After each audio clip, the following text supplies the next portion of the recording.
O livro 10 Dias em um Manicômio, da escritora Elizabeth Cochan,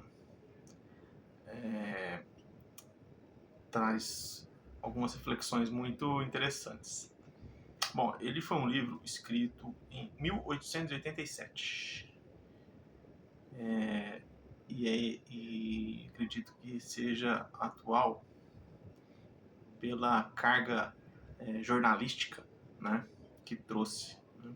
E eu destacaria que ele tem um vocabulário muito simples, né, que a autora é muito realista. Ela, como jornalista, fez um retrato muito individual do que ela viu ali.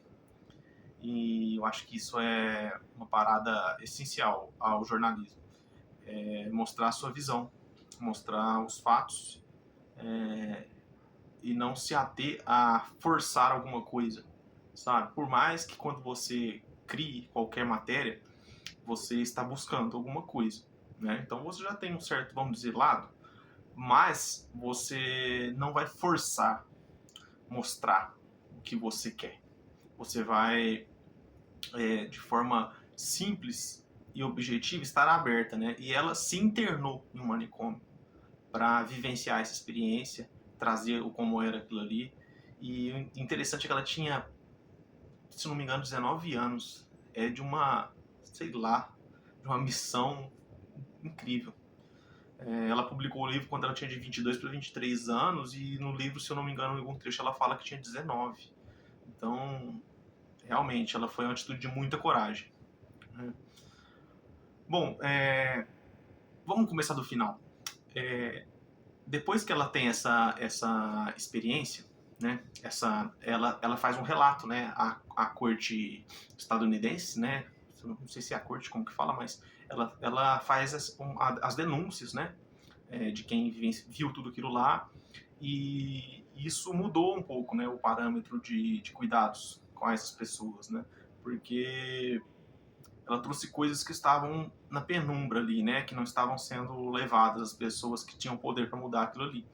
Então, inclusive, ela volta na instituição depois de algum tempo, e a parte positiva é de que muitas coisas mudaram através de investimentos. O livro até fala um trecho lá de, se não me engano, 1 milhão, né, e na época isso seria um investimento gigantesco, não que hoje não seja, continua sendo, mas ela alterou essa lógica, né, de investimento, né, e a parte ruim, só que não tão ruim, é de que as pessoas que ela teve o cuidado de citar pessoa por pessoa no livro. Quando ela foi, no livro não, quando ela foi fazer a denúncia, ela teve o cuidado de citar quem eram as internas, que um abrigo, né, manicomial só para mulheres. Então ela teve o cuidado de citar cada uma das mulheres que estavam lá, o nome, de onde que ela era e o que ela via daquela situação daquela mulher.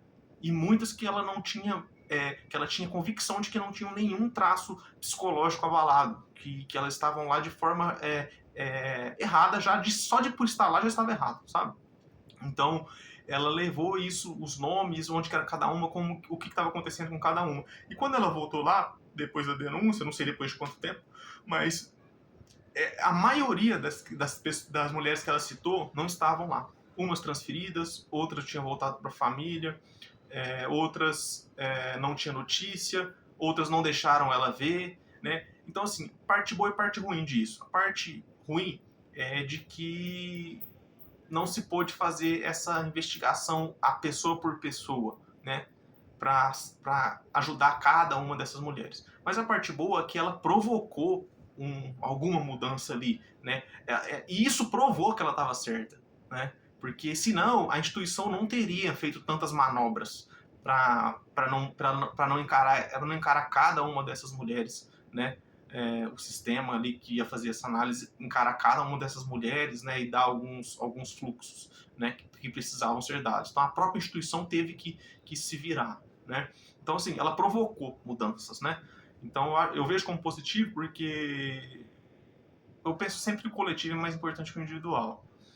Então, não que a gente não se compadeça de cada pessoa dessa, mas quando você provoca uma mudança institucional, mesmo a contragosto, você melhora para todas as próximas mulheres que poderiam sofrer ser vítimas daquele sistema ali, né, futuramente. Bom, ela é chamada como Nellie Bly, né? É o codinome que ela usa, né, para se internar. E é muito interessante que ela me surpreendeu a forma. Quando eu vi esse título, eu imaginava alguns relatos que realmente teve no livro. Mas o que mais me mexeu comigo é que ela se fez de pessoa desequilibrada para ser internada. Mas quando ela entrou, ela se comportou como normalmente. E isso é muito louco, porque ela se comportou como ela normalmente lá dentro. E ela era tratada como uma pessoa maluca. Entende? Tanto que isso é profundo. É, como que as pessoas atestam essas questões, né? De que alguém está desequilibrado, que alguém está fora de si, né? Então, assim, ela só fez para entrar o papel de pessoa desequilibrada. Mas lá dentro ela foi ela o tempo todo. Inclusive, ela questionava as enfermeiras sobre os tratamentos, ela fazia denúncias aos médicos. Então, ela foi completamente ela mesma, muito lúcida. Ela se mostrou lúcida lá dentro. E isso era tratado como loucura pelas pessoas que lidavam com ela ali, sabe? O tanto que o sistema é viciado muitas vezes, né? Então, assim, o que eu recomendo todo mundo ler, né? Eu não vou trazer detalhes, porque eu acho importante que a pessoa acompanhe o livro, mas eu queria fazer um paralelo com a vida fora do manicômio, né? De que como as coisas também acontecem e nos deixam parecer doidos, né? E os mesmos indícios que podem ser criados dentro de um manicômio são criados na sociedade, né? E aí eu não vou entrar nesse mérito de que é orquestrado, trazer vilões, vilãs, não é essa a minha intenção. É só trazer de que muitas vezes sentimentos e situações, eles fazem a gente desacreditar da gente mesmo, né? E nos achar desequilibrados, né? Então, por exemplo, situações de violência, né? Lá tinham muitas violências lá dentro, né? Então, as pessoas que manusear, não sei se a palavra certa é manusear, mas as pessoas que direcionavam, né, as internas lá, elas tratavam com violência, né? E o excesso de violência normatizado, né? O que ele causa, né, num ser humano, né? A ridicularização. Então, tudo que elas traziam era ridicularizado pelas funcionárias, sabe? A alimentação extremamente precária, né? Insalubre. E até aproveitando, né, para trazer como é perigoso, como são perigosos os recortes, né? Tem um trecho do livro em que ela fala que ela se assusta com 2 toalhas de banho serem usadas para 45 internas. E ela coloca de que pessoas que tinham feridas abertas, expostas, né, eram usadas nos mesmos corpos de outras pessoas que não tinham, né? E isso pode ser visto como higienista.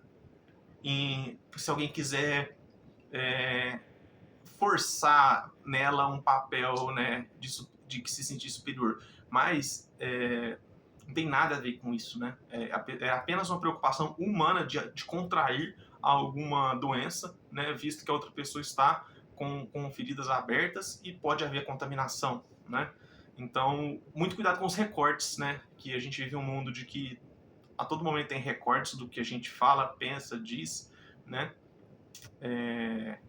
Então, o recorte pode trazer alguma coisa que não é real. Mas, voltando à ideia, o próprio trabalho, né? Ela relata que as enfermeiras colocavam as internas para trabalhar para elas, né? Então, as internas faziam um trabalho que era para ser feito pelas funcionárias, né? E como o trabalho pode adoecer, né, a pessoa, né? Não só o excesso de trabalho, mas a forma como o trabalho é instituído, né? E que não trabalhar também não significa ganho algum, mas a forma como o trabalho é colocado, né?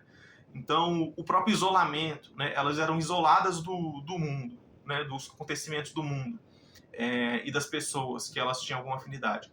quando isso acontece com a gente, né? Quando a gente está em alguma situação de isolamento, às vezes até por opção própria, mas quando a gente está em momentos de isolamento, por necessidades, o tanto que isso abala, né, a nossa forma de lidar com a vida, né? As próprias crenças. Lá, como as crenças, lá não se tolerava nenhum tipo de crença, né? Crença não só religiosa, mas crença tudo aquilo que a pessoa acredita, né? Então lá tinha um sistema a ser cumprido, né? E na sociedade não é assim que a parada funciona. As pessoas não respeitam a forma que você enxerga. Elas vão te atropelando e te dividindo, né? Dividindo em grupos, né? Por você acreditar em alguma coisa e por você não acreditar em outra, né?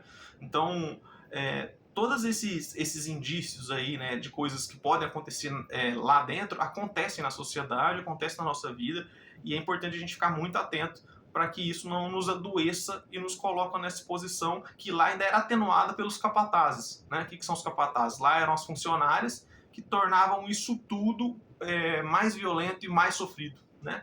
Então, e na nossa vida, a gente lidar muito com essas questões de pessoas que, no nosso dia a dia, elas dificultam mais ainda, né, a nossa vida, né?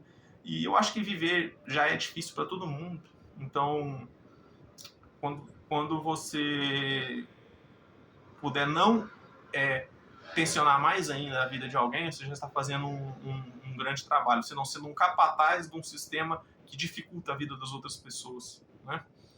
Então, lá os momentos de maior brilho lá foi quando algumas pessoas olharam por ela, né? Teve médico, teve uma colega de quarto na pensão que ela morou antes de ser internada, né? Teve colegas de internação. Sempre que alguém olhou para ela como um ser humano e deu a devida atenção, foram os momentos de brilho ali, né? Então, eu acho que é uma narração fantástica, é um livro jornalístico, humano, né? Acima de tudo, ela é uma grande humanitária pela forma que ela colocou as coisas lá, né? Então, recomendo demais a leitura. Um grande livro. É isso.